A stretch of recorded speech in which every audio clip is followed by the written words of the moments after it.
That's Ceann Comhairle, and I want to thank the other deputies for sharing time with me this evening and for providing me with an opportunity to speak on this piece of legislation. Since the publication of the Keane report last week, the government has consistently said that we're open to all ideas and all comments from people out there to try to resolve the country's mortgage arrears problem. And it's our role as legislators to provide solutions to the problems that are facing many of our constituents. I think that this week in our debates on the Keane report yesterday and tomorrow and on tonight's debate, I think it shows that we're doing just that. We're showing the people of Ireland that we mean to tackle this problem in a serious and considered way. And while the focus of the debate tonight has been on mortgage arrears, they're not the only debt problem that we face. As Deputy Dowds said before me, we do need to look at the overall issue of personal debt. And as this bill points out, overall personal debt is a mounting problem that we do need to find a solution to.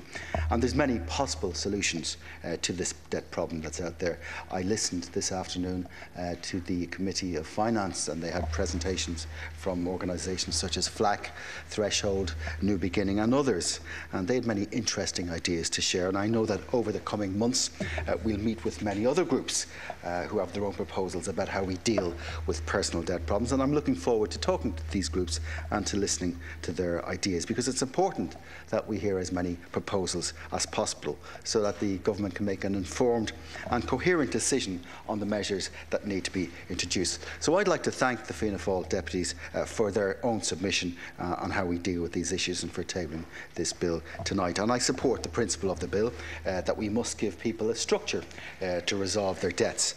We need to focus our support on those people who cannot pay their debt, be it through unemployment, negative equity or substantially reduced household earnings. It's in the interest of the future growth of our economy and in the interest of the general public that people are not saddled with a debt that they simply cannot repay. Creditors also need to know that the money that they're owed will come back to them either in part or in full. We need to look at both sides of the issue so that we're able to provide a solution which is of benefit to both consumers and to businesses out there. And I say that because we must not forget the importance that local businesses have in our towns and villages across the country. Many of these businesses are currently struggling, and personal debt resolution, along with other measures such as the Partial Credit Guarantee Scheme, will be of great help to them. There are issues that the bill does not address, and they will need to be taken into account at some stage. For instance, nowhere are there costings of the proposed debt resolution process. They're not there for the debt resolution orders or for the mortgage arrears. And when it comes to the debt resolution orders, the bill doesn't indicate who will pay for the unsettled debt after the 12-month period. Will the state pay for these debts? Who's going to pay for the write-offs? This hasn't been accounted for. And it doesn't set out how the Debt Settlement and Mortgage Resolution Office will work. It doesn't explain how the office will function, how many staff are going to be needed, how they'll come, or who's going to fund it. So these are issues that need to be fleshed out in time, because we do need to be very, very clear and careful in our calculations so that we can show people out there exactly what we propose to do. We're no longer in the position where we can just overshoot our budget targets and expect somebody to pick the tab up.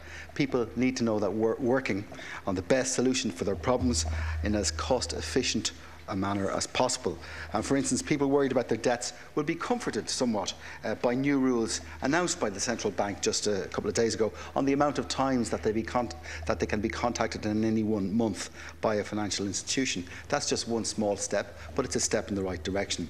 The commitment by the Minister to publish the Personal Insolvency Bill by March of next year is another positive step, and I'd urge the Minister to prioritise this legislation so that we can get an overall solution to the issue of household debt as soon as possible. Thank you very much, Deputy.